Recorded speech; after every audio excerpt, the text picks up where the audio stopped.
Well hello guys, सबसे पहले तो आज की वीडियो काफी ज्यादा अजीब होने वाली है क्योंकि आज की इस माइनक्राफ्ट की वीडियो में हम अतरंगी चीजें ट्राई करने वाले हैं। जैसे कि वार्डन को हम घंटिया सुना के मारेंगे, इवन एक ही बेड में भाई वह और विलेजर दोनों सोने वाले हैं। और यही नहीं, हम एक ऐसे वर्ल्ड में जाने वाले हैं जहाँ पे पिग्स फूट जाती है और चिकन अंडा फेंक के मारती है। मैंने बोला तो बहुत ज्यादा वियर्ड वीडियो होने वाली है, आप वीडियो के एंड तक जरूर देखना। करते हैं काउंटिंग शुरू। नंबर 6। वेल माइनक्राफ्ट के अंदर नेम टैग क्या होता है ये तो आपको पता ही होगा। मान लो इस विलेजर का नाम मेरे को बबलू रखना है तो मैं इजीली रख सकता हूँ, लेकिन माइनक्राफ्ट ने इस नेम टैग में कुछ अतरंगी चीजें भी डाल रखी है। अगर आप नेम टैग में डिनर बोर्ड डालते हो और किसी मॉब पे लगाते हो तो वो उल्टा हो जाता है, या फिर शिप पे लगाते हो जेब तो शिप अपना वो कलर चेंज करने लग जाती है। और इसी नेम टैग का सही इस्तेमाल करा एक टेक्नोब्लेड के फैन ने। टेक्नोब्लेड को ट्रिब्यूट देने के लिए फैंस ने यहाँ पे एक रिसोर्स पैक बना रखा है। इसको लगा के अगर हम माइनक्राफ्ट में किसी पिक के पास जाते हैं और ये वाला नेम टैग लगाते हैं जिसके ऊपर टेक्नोब्लेड लिखा हो तो अपनी पिक के पास भाई यहाँ पे क्राउन आ जाता है जो कि सिंबलाइज करता है अपने टेक्नोब्लेड को। और इवन इस पिक का नाम चेंज होके टेक्नोब्लेड हो जाता है। जैसे कि माइनक्राफ्ट के जावा वर्जन के पोस्टर पे पिक को चेंज करके वहाँ पे क्राउन लगा दिया था,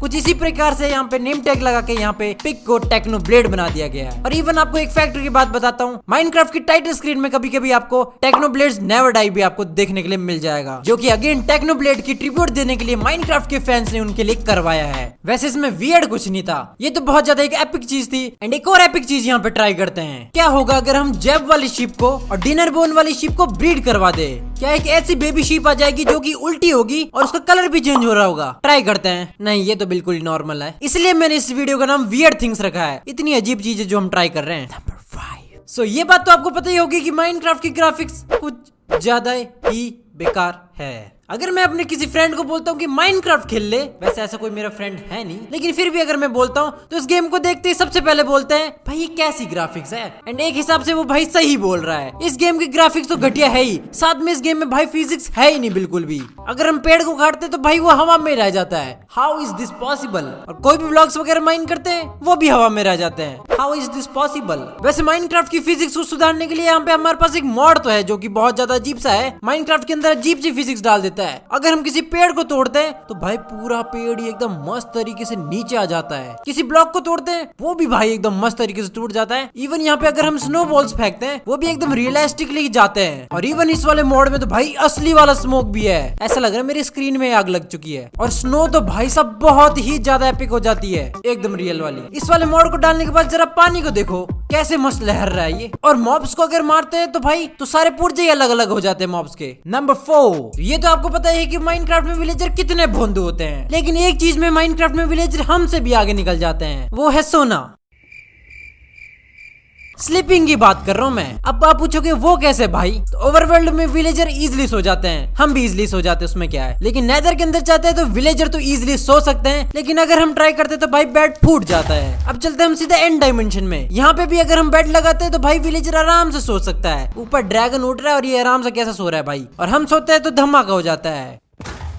तो लग गया ना पता भाई, विलेजर सोने के मामले में बहुत ही ज्यादा एपिक है। अगर उनको हम पानी के अंदर सुला देते हैं तो भी भाई वो आराम से सो जाते हैं, ऑक्सीजन की कमी नहीं भाई, ये सोते ही रहेंगे यहाँ पे। और पानी तो छोड़ो भाई, लावा के अंदर भी 1 घंटा सो सकते हैं। और विलेजर को भाई बेड से कोई फर्क नहीं पड़ता, चाहे वो ब्लैक कलर का बेड हो या फिर इनका फेवरेट रेड कलर का बेड हो, इवन आधा बेड हो ना तो भी माइनक्राफ्ट में विलेजर आराम से सो जाते हैं। हद ही हो गई यार। और माइनक्राफ्ट के विलेजर की इतनी गहरी नींद होती है, खुली आंखों वाली नींद, और इस नींद में हम विलेजर्स को आराम से नीचे भी गिरा सकते हैं और तब भी ये सोते रहेंगे आराम से। और सबसे ज्यादा अजीब चीज दिखाता हूँ मैं आपको, माइनक्राफ्ट के एक बेड पे एक विलेजर और हम भी जाके सीधा सो सकते हैं। ओ भाई ये तो ज्यादा ही अजीब चीज हो गई।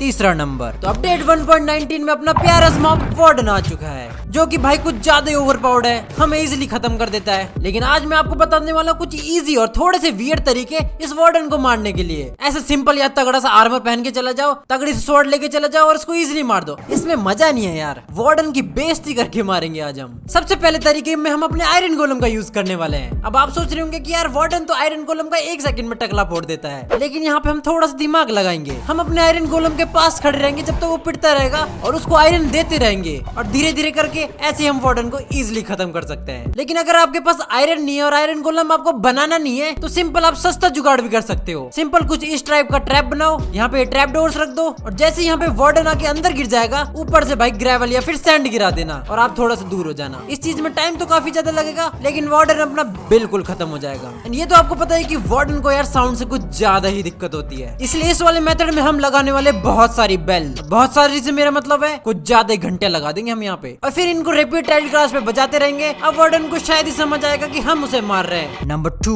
तो माइनक्राफ्ट के अंदर यार ढेर सारे मॉब्स है, लेकिन ज्यादातर उसमें से बिल्कुल डम्ब है, इनमें दिमाग है ही नहीं बिल्कुल। इसलिए आज हम चेक करने वाले इन मॉब्स के IQ लेवल, और उसके लिए मैंने तगड़ा से यहाँ पे कोर्स भी बना रखा है। सबसे पहले मॉब को हम यहाँ पे स्पॉन करेंगे, फिर धीरे धीरे यहाँ से आगे बढ़ेंगे, और लास्ट में उनको 2 में से एक रास्ता चूज करना पड़ेगा, और एंड में मैंने TNT भी रखा हुआ है। सबसे पहले हम अपने चिकन का IQ टेस्ट करते हैं। इसको सीट दिखा के हम आगे लाते हैं। अभी तक तो एकदम सही चल रही है, और लो नीचे गिर गई। वापस से ट्राई करते हैं, और ये भी नीचे गिर गई। ट्रैप डोर का भाई किसी मॉब को पता ही नहीं चलता। एंड अभी तो बिल्कुल सही जा रही है, और एकदम इजी वाले रास्ते से आ रही है यहाँ पे। एंड लास्ट में लो भाई धमाका कर दिया, मतलब बिल्कुल 0 IQ है इसमें। और नेक्स्ट बारी अपने ज़ॉम्बी की।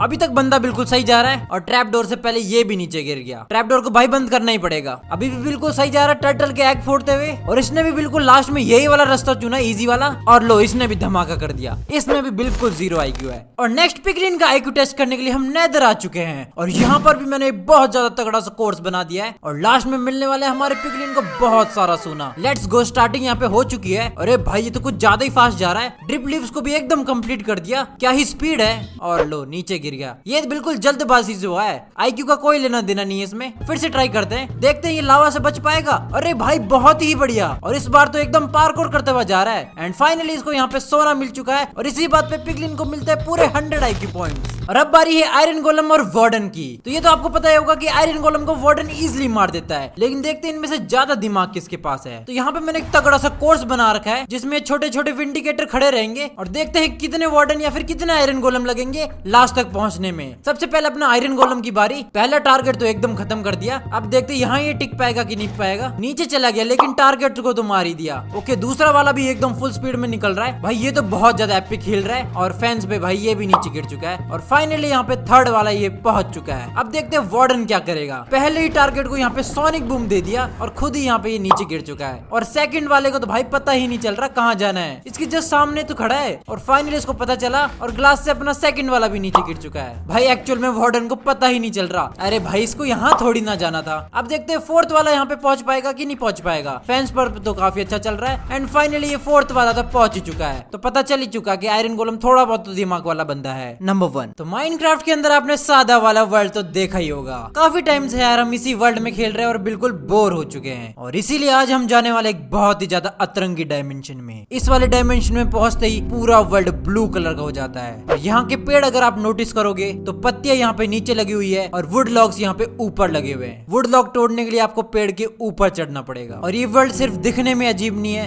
एक्चुअल में काफी ज्यादा अजीब है। क्योंकि अगर आप किसी पिग के पास चले जाओगे तो वो आपके सामने आके फट जाएगी, या फिर अगर आप किसी काऊ के पास जाते हो तो वो भी आपको आके डैमेज देने वाली है। और चिकन से तो भाई बिल्कुल दूर ही रहना, क्योंकि ये सीधा हमें अंडे फेंक के मारती है। और यहाँ के विलेजेस भी यार काफी ज्यादा ही अलग दिखते हैं, जो कि अंदर से पूरे खाली होते हैं। कोई भी विलेजर यहाँ पे नहीं रहता, ना ही यहाँ पे कोई लूट होती है। और इस डायमेंशन का नाम है द अपोजिट डायमेंशन। और इसी डायमेंशन के साथ इस वाली वीडियो को मैं यहीं पे एंड करता हूँ। अगर आपको ये वीडियो थोड़ी सी पसंद आई तो यार लाइक कर देना, और इवन चैनल पे आप न्यू हो तो सब्सक्राइब कर देना। मैं आपको मिलता हूँ अगली वीडियो में, तब तक के लिए बाय बाय।